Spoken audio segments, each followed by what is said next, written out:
Hello and welcome to our Friendly Circle Berlin Recovery Workshop. My name is Patrick. We hold these workshops live on Zoom every Monday, and they're open to anyone who is interested in coming along. If you're watching on YouTube, you'll find more details about our presenter and our group in the description below.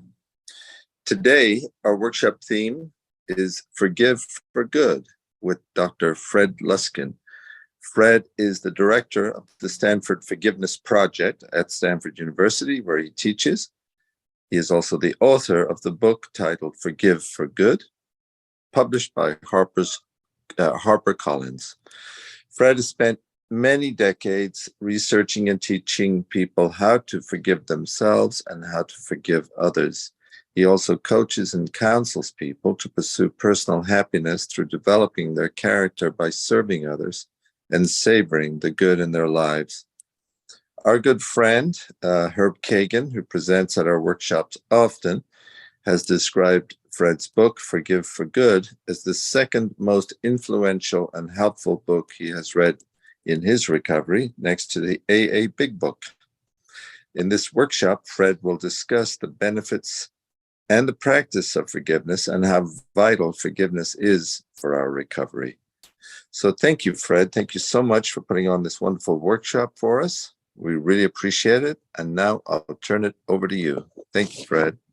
Hello, everyone. My name is Fred Luskin. I'm not an alcoholic. I don't know that means anything, but and I've known Herb for 30 years. I've given talks down in Southern California where he lives, and we've become friendly. He told me that my book was his second favorite besides the Big Book, and all I thought was that he probably doesn't read much. That was how I how I interpreted it. It's like fine. But I have been teaching forgiveness for a long time in many parts of the world, and I teach it from a very secular point of view. I myself have a pretty strong spiritual orientation to life, but two things influenced me to make our work secular. One was I wanted to be invited to all sorts of reputable places. And what I mean by that is I work at Stanford, and I wanted to be able to talk about forgiveness at law schools and medical schools and government entities and courts and all sorts of things, and state places, and they're only interested in secular orientations. But second, when we first started this project a long time ago, we thought that there might be some value in either orienting some of what we did towards like a spiritual religious point of view, and some of it towards a secular point of view. But we found, unfortunately, and it may have been our sample, that the religious folks were, I don't know how to put this, and this may have been religious, not spiritual, but they were very dogmatic. And if what you said didn't align completely with their religion, they rejected it or tried to own it. So I gave a talk once because I don't even remember, to some Christian people on spirituality, and they were concerned that it didn't have enough Jesus in there. And then I gave a talk on spirituality and and forgiveness to Buddhists, And they tried to tell me that, well, you're just speaking Buddhism. And I found it was a hard place to be, to be caught in, I'm going to say, not just tribal, but righteousness crosshairs. So we made a decision that we were going to teach as best we could the psychological, the emotional, the physical realities of holding a grievance and letting it go. And it turned out to be a really good decision for us. I mean, just really good decision. It is hard enough to go out there and talk about forgiveness. We do not exactly live in a forgiving world, and people are very queasy when you ask them to forgive or let go of their negativity. So since we're not coming out of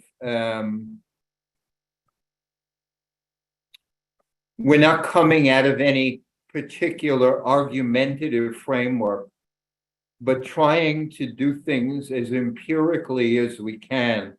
Like, what happens to people when they let stuff go? What changes inside of them? How do they reappraise their situations? Those are the questions that we're really interested in. You know, there is over the years that I've been doing this, there is one set of studies on what they call religious coping, about how that can increase forgiveness. And it's a really interesting thing. Again, I'm a social scientist, but if your religion or your cosmology causes you, and what I resonated with was the little, the invocation that you all did on may I be open, and may I recognize that a lot of the problems are in me. When your religion has you orient to self-change, and when your religion has you do practices, then it actually contributes to positive mental health.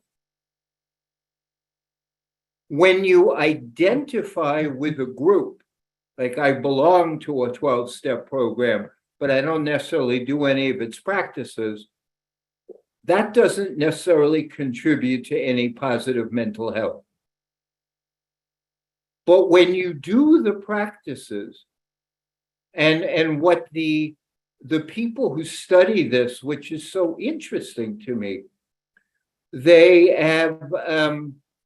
understand that when you have a religious forgiveness, and those of you who are working those steps, you would have psychologically done something called pre-forgiveness. So you'd have practiced it so that when something comes up in your life now, you already have like the neural pathways laid down. That's where religious coping can be invaluable. And where they found that so strongly was with the Amish people who, a decade or more ago, that guy came in and shot up all these young kids. And they offered forgiveness to that person, was because their religion so believed in forgiveness that their stories were about forgiveness, their heroes were people who had forgiven, and their families instructed them in direct forgiveness. So they had this pre-laid schema for how to do it. Most of us live in cultures where that's not true, where we have pre-laid schemas for taking offense, for fighting people who don't do what we want, and for holding on to our grievances like that. Those are the cultural imprints that most of us are surrounded by. And that makes forgiveness way more difficult. I have run, God, since the mid-90s, something called the Stanford University Forgiveness Project. And we have gone to many parts of the world and taught people how to forgive, even from really difficult things like, we did work in Northern Ireland where we taught Catholics and Protestants who had family members killed in their violence to forgive. And we've gone to, we went to the United Nations after the attack on the World Trade Center and taught people how to forgive, and have gone to Sierra Leone and Colombia after their violence and stuff and taught people to forgive, as well as all the normal stuff. Like, grandma didn't do something or you screwed up. And we found that the basics of forgiveness are generally the same. Even though the intensity of offense can be different, the pathway to forgiveness is not that different. But the intensity leads to different issues requiring more effort or more time to involve forgiveness. So my work is, I've written a couple very successful books on forgiveness. I do coaching for people who need help with forgiveness, like on Zoom. But most of my work is giving talks to remind people that if you forgive yourself or others, you will be a happier and healthier person. At that level, it's not complicated. If you let go of grievances and grudges, you will, on the whole, be a happier and healthier human being, physically healthier. Grievances are one of humans' main mechanisms for limiting our happiness. Like, we use our grudges and grievances as reasons not to be happy in this life. And you see it socially all over the place. My group was badly treated, my parents were badly treated, I was badly treated. Therefore, I'm not going to walk outside, open my arms to the sun, and say how unbelievably lucky I am to spend this modest amount of time on this beautiful planet. We use our grievances as eclipses. That's how we use them.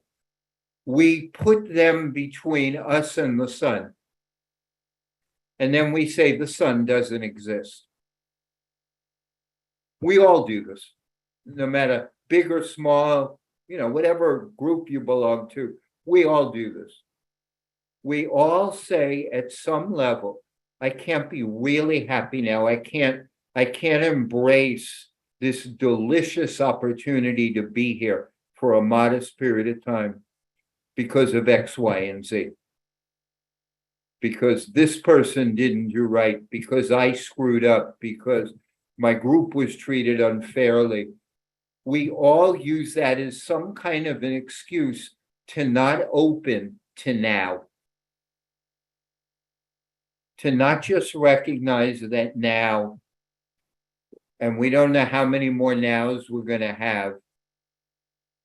It's a gift. And it's a precious gift.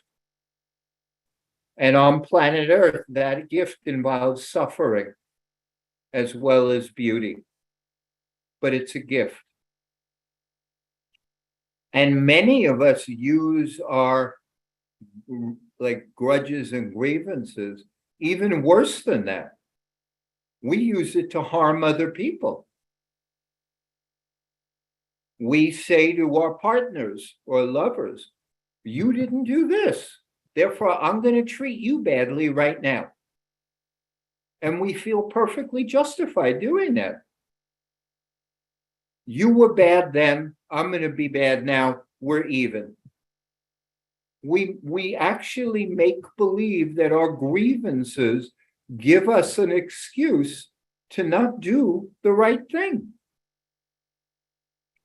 So not only does unforgiveness make us less happy, but it makes us less happy producing around us. And it's really sad. It's very sad. And so I understand why at the heart of all the wisdom traditions of this world is forgiveness. Is let it go. Is let it go.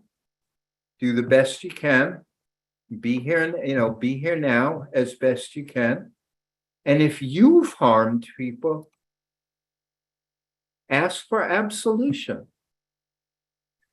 It's the obstacle to kindness that we all struggle with. You know, when the Dalai Lama was asked, like, what's his religion? He responded, kindness.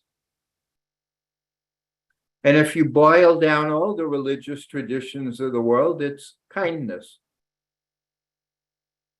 And they all say at some level that forgiveness is one of the routes to kindness. Because you're not holding on to how the world didn't serve you. And so you can be kinder.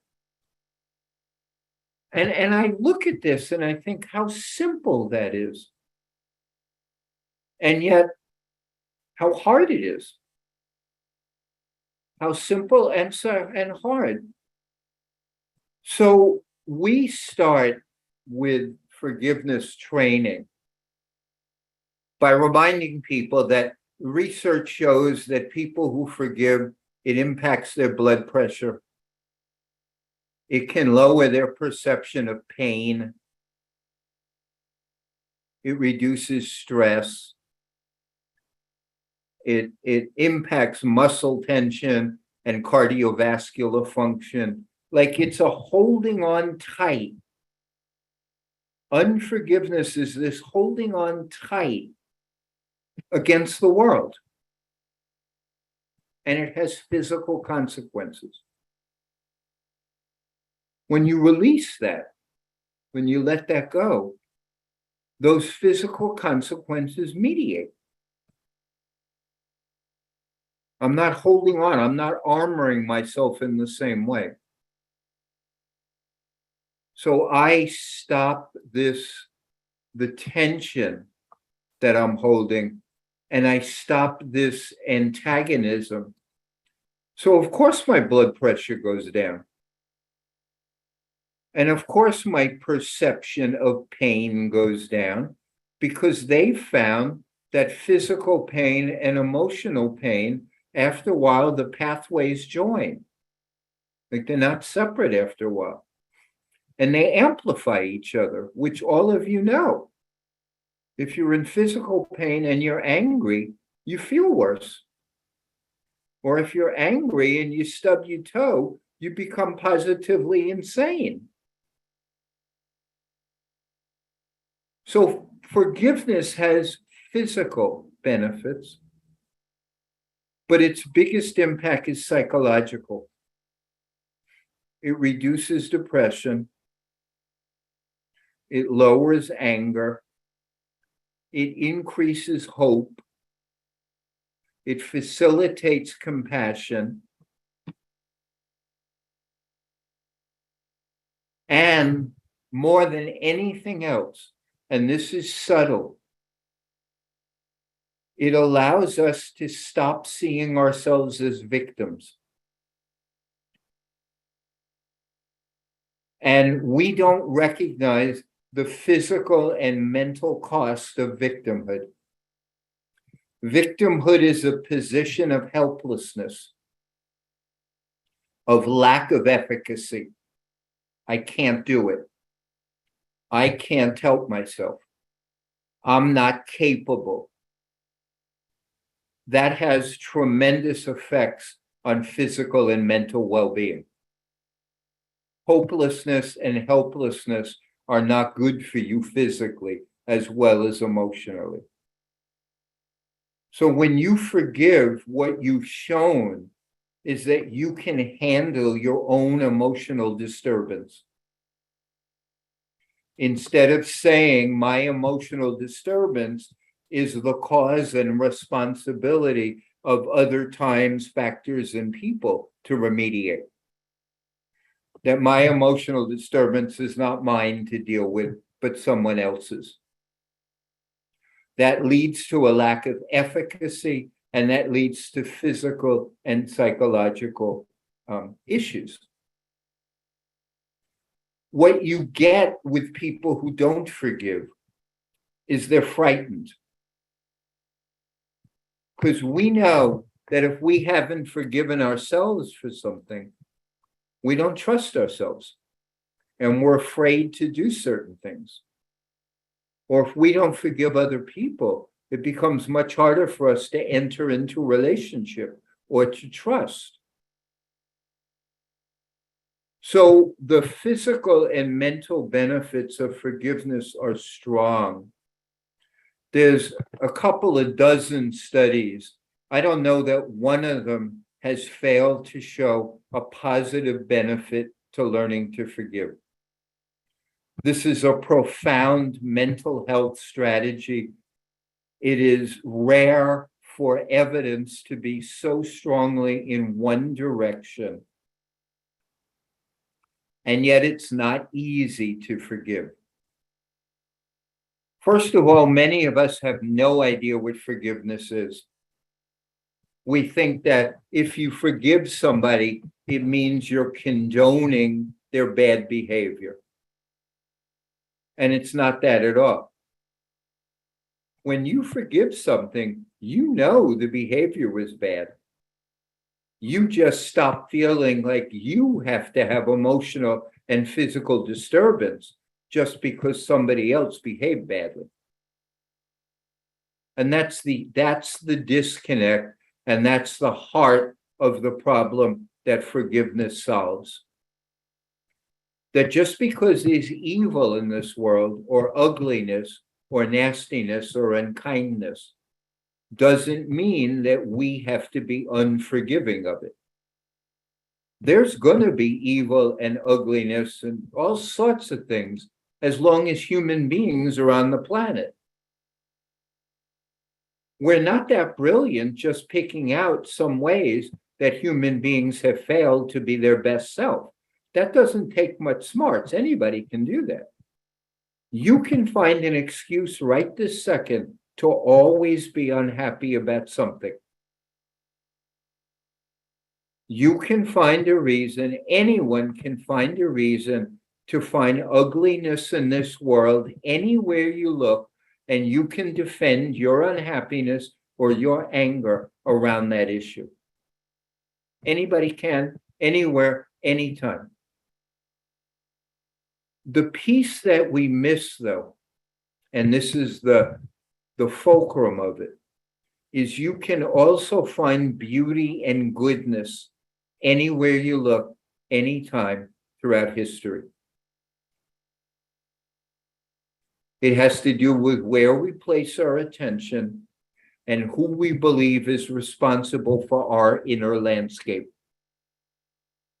Is the past responsible for the fact that I'm angry now? Or is it my mind that's responsible for whether I'm angry now?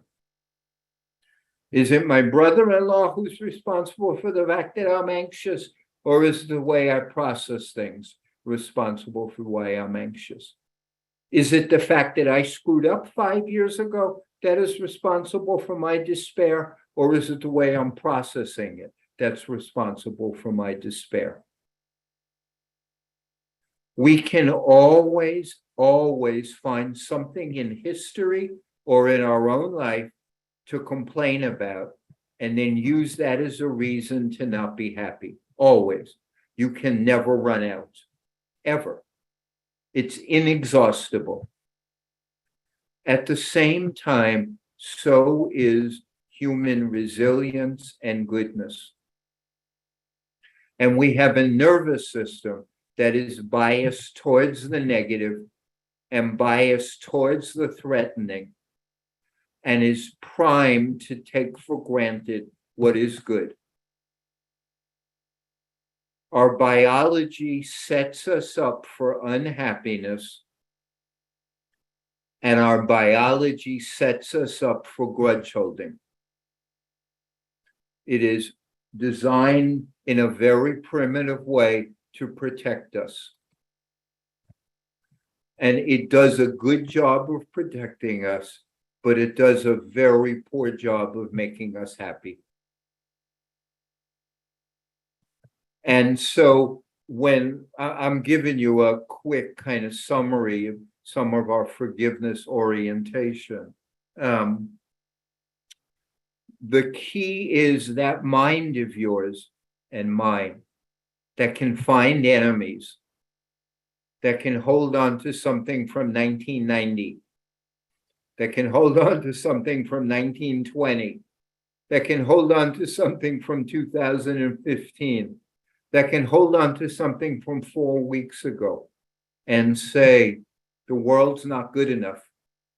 My life isn't good enough for me to be happy in it.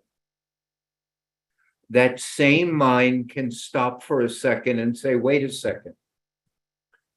Did I have food in my refrigerator this morning? Do I have running water? Is there a roof over my head? Have I been loved?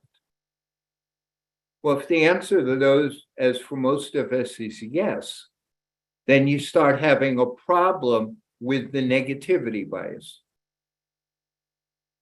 So when you ask yourself, well, what's like life for me right now? Am I physically okay? Well, if so, that's tremendous. Do you know that people love you? That's phenomenal. Do you feel that people love you? Do you recognize the abundance of having food and water and shelter? Do you say thank you for that on a regular basis? These are the forgiveness questions. Because it turns out that our negativity bias orients us to seeing the world ridiculously off. That it's a real shame, but the negativity bias has us see things wrong.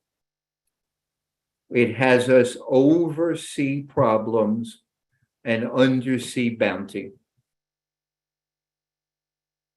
And so we have a distorted view of reality. And that distorted view of reality, again, is there to protect us. But it doesn't allow us to be happy enough. So there's a poem by Mary Oliver, and I'm going to read her poem, and then I'm going to stop for a minute, and I'm going to do a guided meditation practice because I've talked enough for right now. I want to give you a couple practices to show how we do this.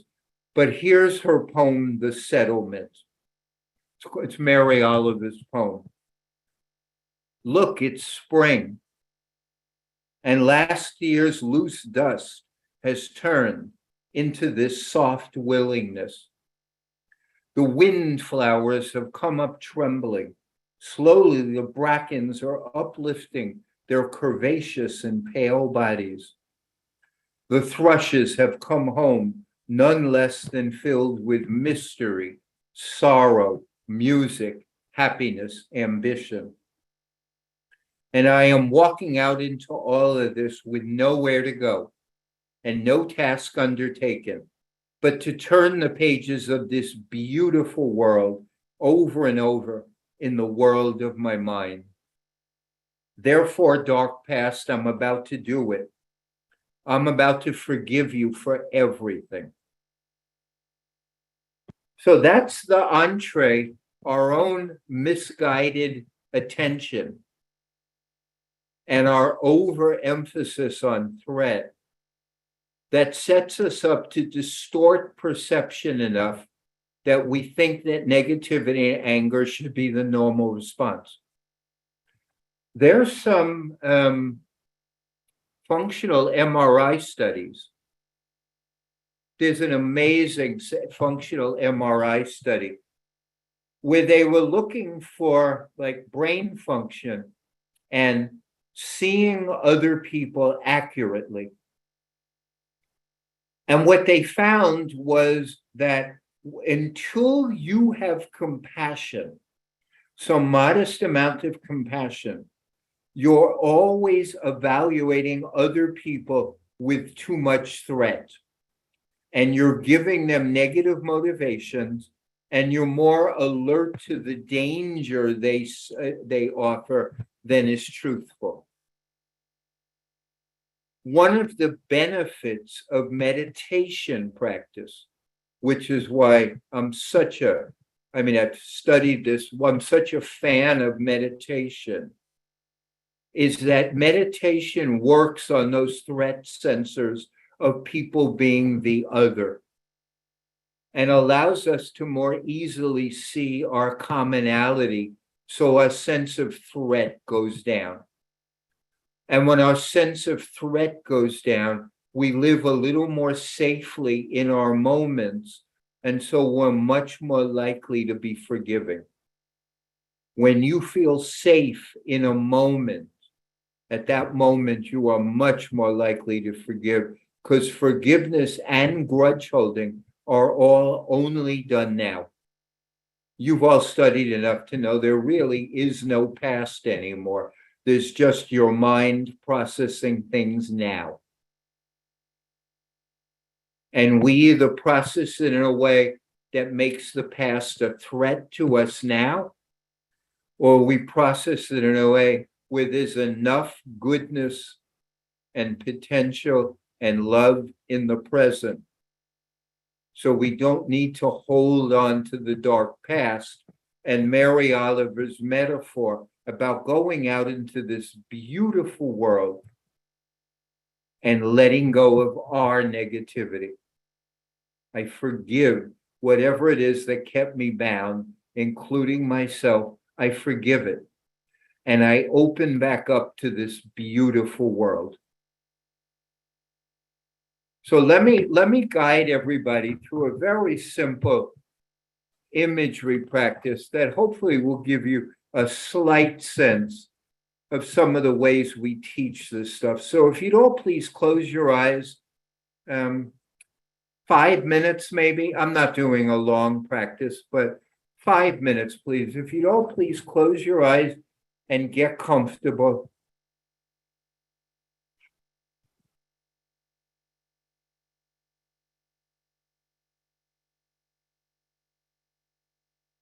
And with any guided imagery practices, please bring your attention from the outside inside of you. Bring your attention inward, please.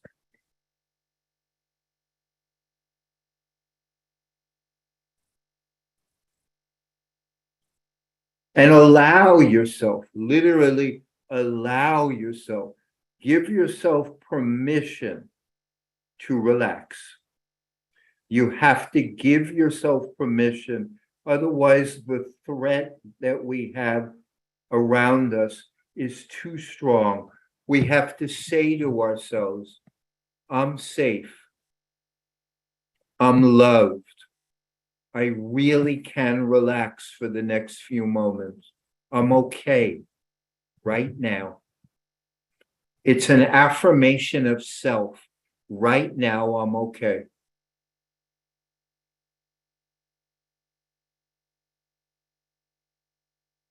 Right this moment, it's safe for me. to let go of my tension and to breathe gently and fully, which is the passageway into being here now, today, is quieting your breathing and relaxing your body.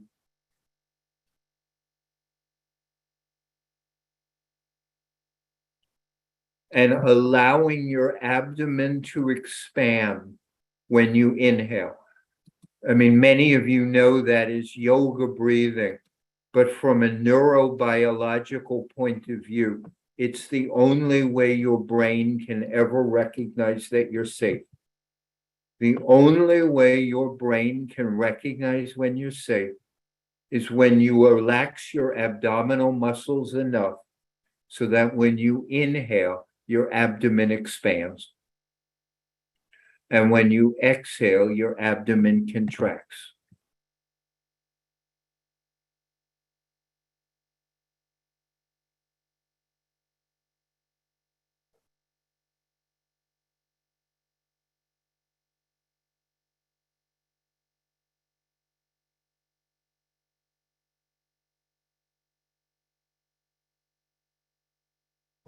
When you inhale, your abdomen opens to welcome the air, so there's no resistance. You're just breathing and welcoming that air. And when you exhale, make sure you push the air out. The exhalation to be full should probably be a moment or two more than feels comfortable at first. Like you want to make sure you exhale. And then allow the air to refill your abdomen.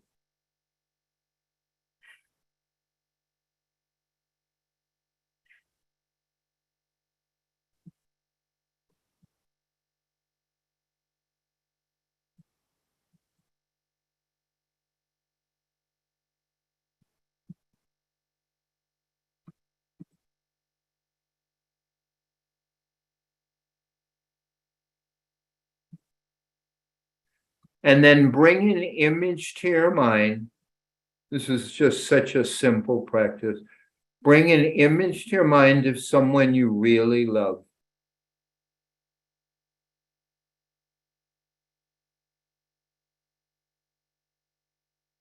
Bring an image to your mind of, and bring a picture to your mind of someone you really, really, really love openly.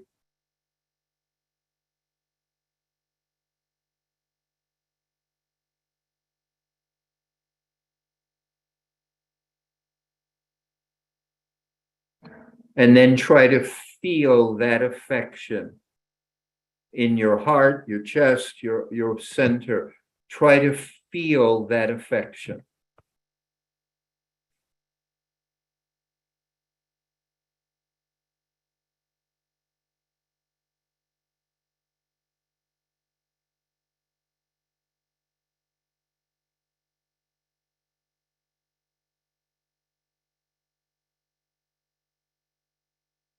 And just allow yourself to relax into a sense of care, love, affection. Just allow that to relax you.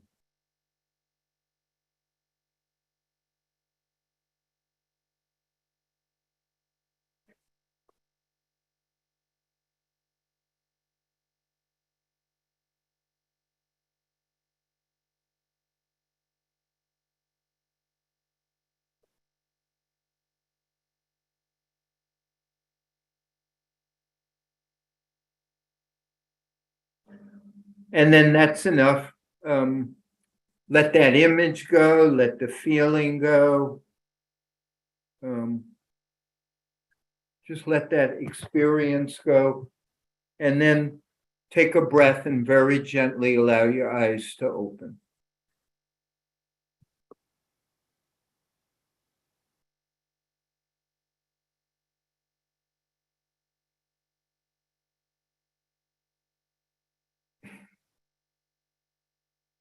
So what we learned by teaching this stuff and by researching it and talking to thousands of people is that forgiveness is simply in us. And it's the part of us that's loving and safe and kind and gentle. And we often give up our access to that part of ourselves because we've either done hurt or been hurt. And we make believe that eliminates our access to us being loving, trusting, kind-hearted beings.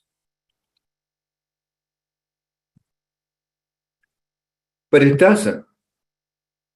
It's just a blockage. So what we came to understand is that forgiveness, like anger, like revenge, like bitterness, are inherent human qualities. They're wired in. And they can be intensified by what we pay attention to, by the cultures we're raised in, by the local groups and alliances that we are part of, and that we can lose sight of our own heart. And then the victimhood or the lack of responsibility is blaming someone else or the past for the fact that we no longer can find our own heart. Like it's your fault. It's your group's fault that I'm no longer in touch with loving kindness. And we all suffer when we're not in touch with loving kindness. And it doesn't mean you can't be angry. And it doesn't mean you can't get upset. I don't think we're meant to be 24/7 kumbaya. But we become victims when we believe that something in the past has occluded our capacity to feel full and loving in the present. And that doesn't, again, as I mentioned, it doesn't mean you approve of what things have been done. Forgiveness is not condoning. It's not saying the behavior is okay. It's saying that the behavior wasn't okay, and I don't have to be miserable because of it. The behavior wasn't okay. Now, what might I do about it?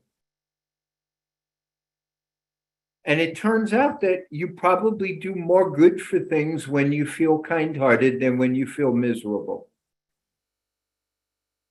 You have more insight and more flexibility and more bandwidth. And if you had an abusive parent, the minute you feel genuinely kind-hearted, at least to yourself, for having suffered at the hands of an ignorant parent, the minute your heart opens back to you, you're free of that parent's ignorance because your heart's back. And when your heart comes back, you're free. That's the freedom. It's like I'm forgiving them because I'm finally free. As long as you blame them for ruining your heart, you can't be free. And they continue to have enormous influence. And so we walk around with our wounds saying, this wound is why. That wound is why I can't or I won't. You know, I remember decades ago when I was like a baby therapist, and I remember sitting in a room with like a couple, and I was really young at this. I think I was on my first internship, and I had no idea how awful partners could be to each other. I had no idea that people would say things with another human being in a room. I could not believe the way people acted in front of a therapist I'm just telling you, it was like weird shit what people would say. So I'm sitting there. It's still a little weird. I've gotten better at setting rules when I do couples work now. But so I remember there was this couple, and one partner, I don't remember the gender, it doesn't matter. One partner said something a little obnoxious, and the other partner got pissed and said, "How dare you say that? My father used to talk to me like that. How dare you bring that back?" And I'm sitting there as an idiot therapist. I don't know I mean, I barely can talk because I'm right at the beginning of my training. I don't know anything. But this was one of the signs that I was meant to teach forgiveness, was I'm listening to the person say, "How dare you?" And I'm sitting there thinking, why aren't they saying I'm sorry? Not the person who said something, but the person who hadn't healed from their parent. Why aren't they saying I'm sorry that I'm bringing my past garbage and I'm hurting you with it? And I realized that something was deeply wrong with my therapeutic training, that I wasn't taught this, to say, wait, stop. It's your issue. If you still have dad wounds, that's not his problem. What does that have to do with him? You should come with a warning label. You know what I mean? Like, caution. Stay away of anything that relates to dad. Stay away. She's not finished or he's not finished. But, therapeutically, we were taught to explore that. And I realized that was just dead wrong, that all she needed, not she or he, all they needed to start with is an "I'm sorry. I'm sorry, I'm not healed, and I'm taking it out on you." And so we don't recognize the ways that our blame and negativity have us leak all over the place. And we don't take responsibility. So had I known more about what I was doing, which I didn't, I should have come with a warning label then. But I would have asked the partner who got upset to calm down. In that room right there, I would have said, "Hey, let's chill. Let's think of something that makes you safe or something you love. Or look at the guy here or the partner here and think of something you're grateful for them. Because let's touch your heart. Let's get your heart back online. And when your heart's back online, you won't have to say cruel things because you were hurt." So forgiveness training is bringing your heart back online. That's what it is. And it starts with gratitude. It starts with trying to see life more clearly and accurately than most of us do. There's a study from the United States where they looked at middle class, middle Americans, somewhere outside of Chicago, and tried to figure out what made them happy and what made them unhappy. But the conclusion that was so phenomenal was that the average middle class American in this study spent 75% of their time complaining. That was their largest mental activity, was to complain. That was their default. This isn't good enough. The temperature's not good enough. The traffic's not good enough. My butt's too big. Your butt's too big. Whatever it is, complaining about everything. Negativity. So that's our wiring. That's our default, is to see things wrong, to try to protect us. That's our human basic protective survival wiring. It is a feeder for bitterness and grievances. So what gratitude does is it starts to force us to see things more clearly. Finally, after practicing for a while, you start to see life more accurately.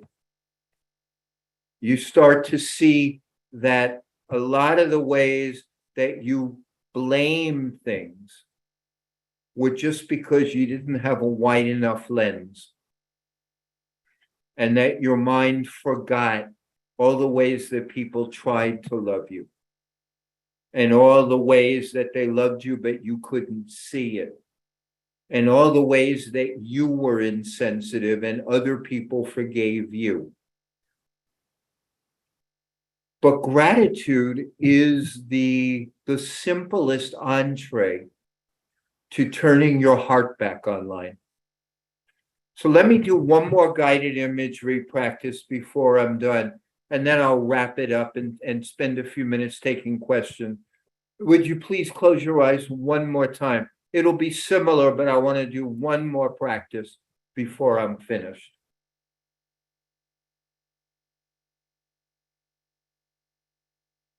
So again, please, eyes closed.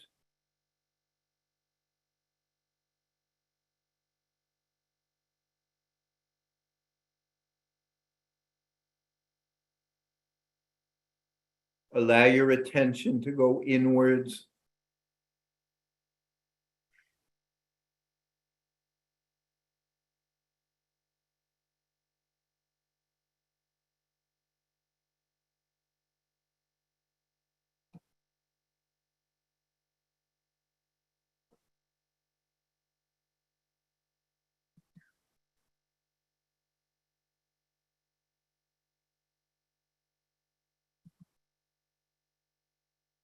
Relax your belly. And when I say relax your belly, if you actually relax your belly immediately, your breathing becomes gentler and slower and expands on the inhale immediately.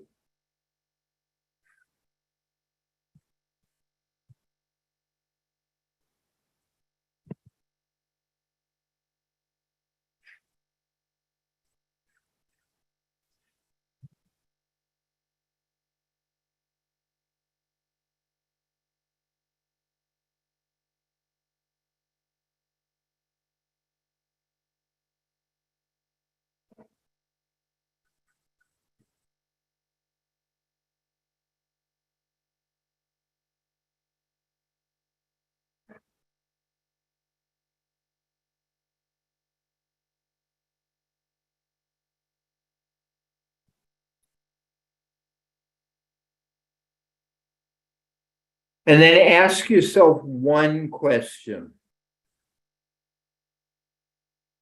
In the last 36 hours, in what ways were people kind to me?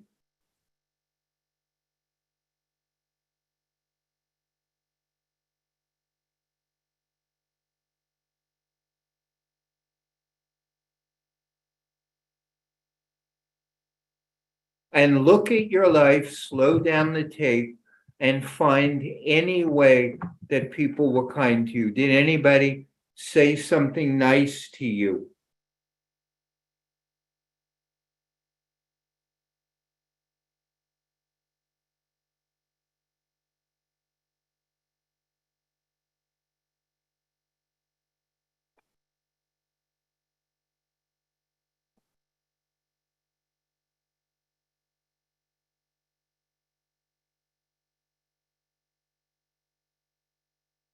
Did anybody love you, do your laundry, cook for you, listen to you bitch?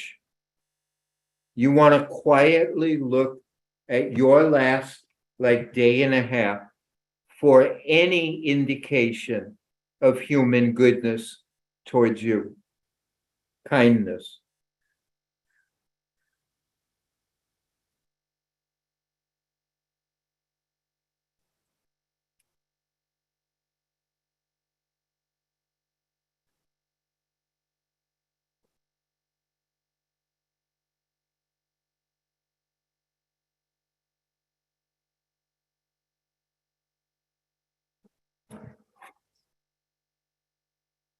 And then pick one example of kindness. And from your heart, say thank you. Like almost from your own heart, really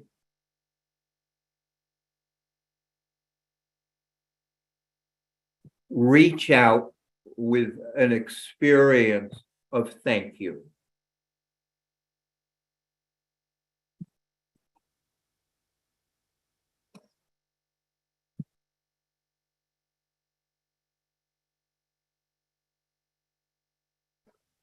And just say, thank you. I see the goodness and I want to offer thanks from a sincere place in me.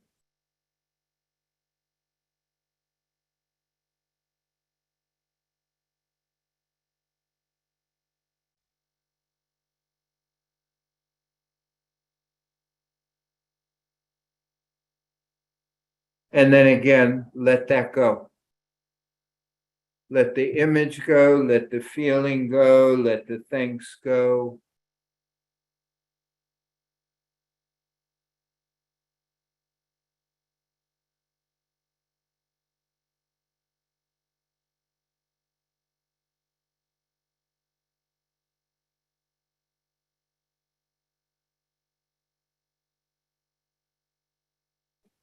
And then allow your eyes to open.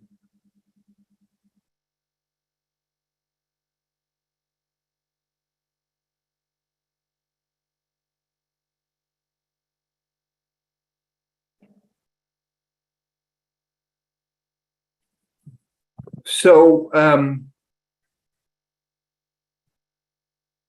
I now look at forgiveness as having very little to do with individual situations. You may think that you're not forgiving yourself or you're not forgiving another person, but it's actually a full life thing that we're always doing.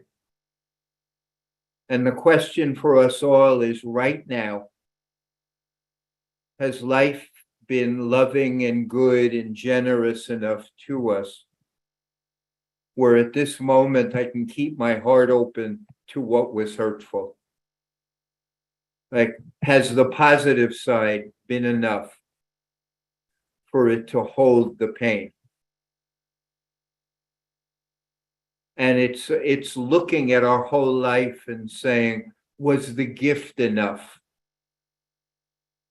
Was the love enough? Was the beauty enough? Was the kindness enough? Whatever. Because it's right now. So right now I could say, yeah, there was difficulty, people mistreated me. And it's a beautiful sunny day, and I've had lots of good experiences. And so I'm going to keep my heart open right now. And so no grudge has to form right now. And that's a lot of what this is. It's like day after day, minute by minute, hour by hour. Do we want to form grudges or not? And in that way, I do believe it's a kind of spiritual question. But you can do this in an entirely secular way. And that's what I showed you was as metaphysical as we get, like taking some deep breaths and reflecting on someone you love or remembering kindness. That's about as, I don't know, about woo-woo as we get. The other things that we do, and then I'm gonna stop and I'll take a couple questions. The other things that we do, and this would require, more time, so I'm not, but we teach people simple forms of cognitive disputation, CBT, and very simple practices. We remind them that forgiveness is in essence a change of story, that the biggest danger to your well-being is the story you tell about your life, not necessarily the life, but how you process it and frame it for yourself. And that we remind people that, like literally, they have to practice stress management in the moment they're upset, or they're going to build a habit that they don't like. So if 20 times you say to yourself, that person's a bum, the 21st time you think about them, you won't have to do anything because you have a habit. And you can't blame them because you have a habit. And we end up blaming people all over the place because we have habits of response that we don't want to take responsibility for. So if we create a habit of grudge, that's what we got. If we create a habit of opening and gentling and quieting into ourselves, that just leads very differently.